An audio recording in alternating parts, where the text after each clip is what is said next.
This has been my number one most anticipated movie of 2021. A Quiet Place Part 2. Let's get it. Gracias por ver La Esquina de Jody. Thank you for watching Jody's Corner.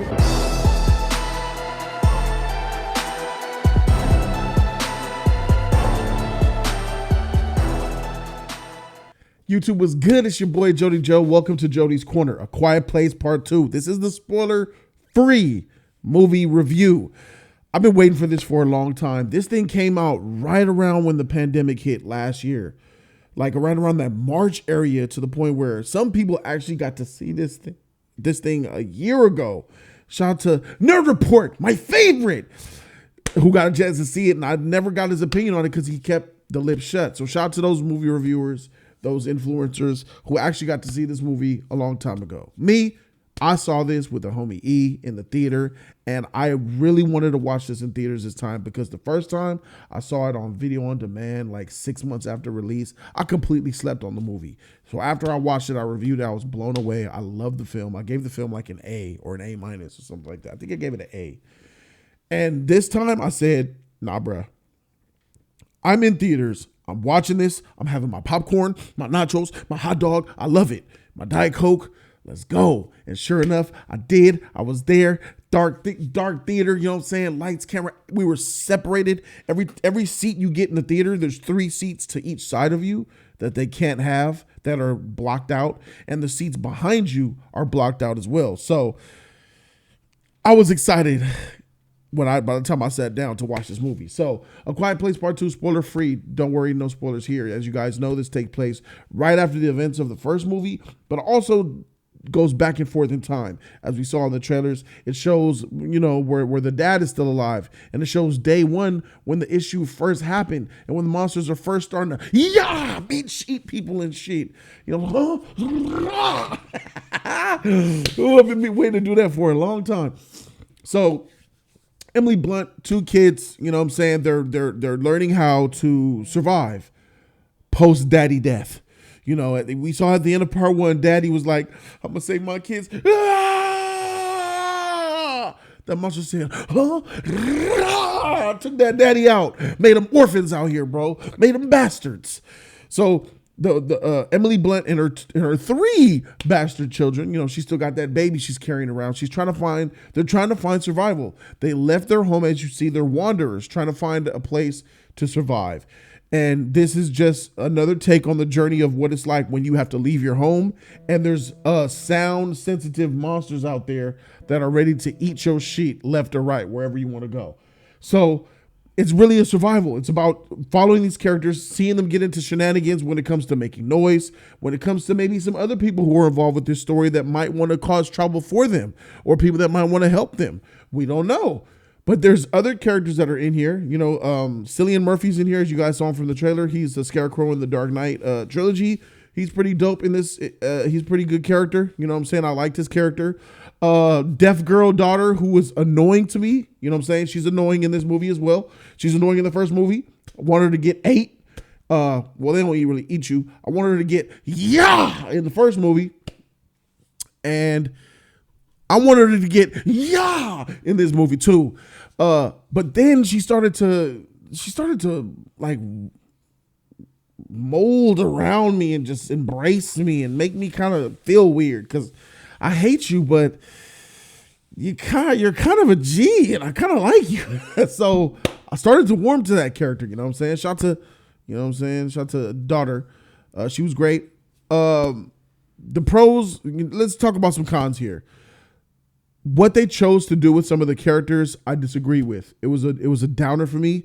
They chose to have certain characters do certain things in certain places and certain characters do certain things in other places.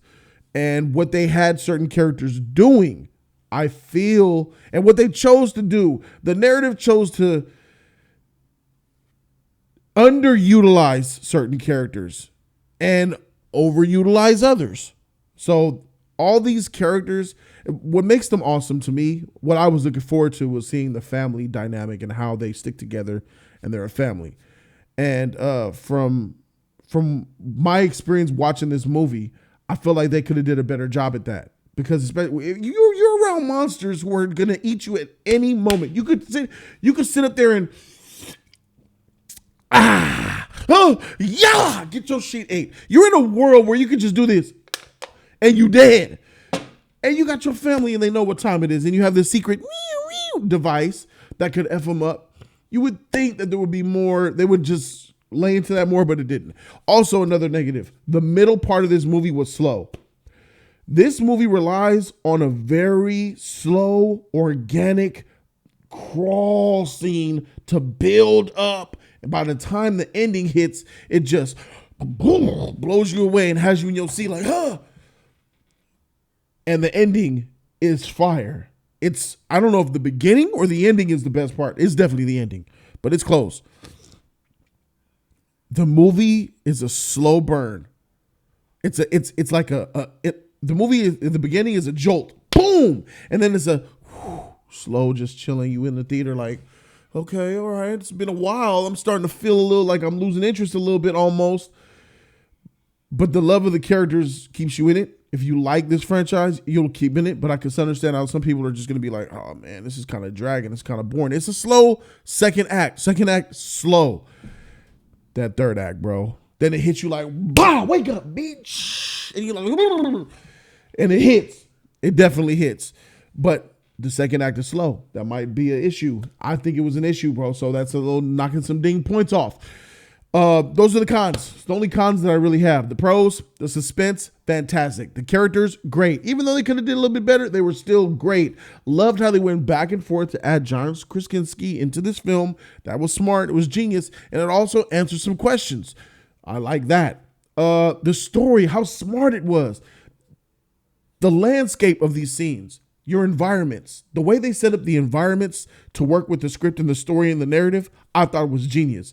This is a very smart film based on how they utilized normal organic things to really have an impact into the suspense and the story of what's going on. And I won't give away too much with that, but it's like, it's so realistic. They really held on to that realism factor of like something happens and you're like, oh, that makes sense. And it's a lot of that in here. And I like that, bro. I like the realism. So that was really appreciated for me. The characters were great. And overall, that ending was just magnifique. If it wasn't for that ending, this movie would have been pretty much a disappointment for me. That ending really did a lot for me. The ending, in my opinion, made up for the slow second act and then some. So A Quiet Place Part 2 is definitely something that I would recommend. You guys got to go see it. You guys got to go see it in the biggest screen as possible. The best sound, the best theater you could possibly go see it at. You know what I'm saying? I was doing a little crunching. I'm telling you, by the time the first act hit, I was pretty much done with my food. I had those hot dogs. I was like the fat dude in the wheelchair from Sunny with a Chance of Meatballs. I had 2 hot. By the time the previews was over, I had my popcorn. The only thing I was eating during the movie was nacho chips, and those was almost done too. Had the I was like, you could hear me swallow. Listen. You know what I'm saying? That's how quiet it was in the theater. This is an experience to be experienced. The theaters are back. This movie made $5 million from Thursday alone. Theaters are back, baby. AMC stocks are rising. I'm glad I bought mine. Did you buy yours? Because you know what I'm saying? Get your AMC stock because it's doing this. It's going all the way up. Thank you guys so very much for watching. Oh, yeah. What are we doing, Jody's Corner? How can I forget to grade this movie, bro? This movie, to me, I'm going to be honest, is not as good as the first one. That's just keeping it a buck. It's not as good as the first one. But it's not much worse than the first one. So, with that being said, I give this movie an A-.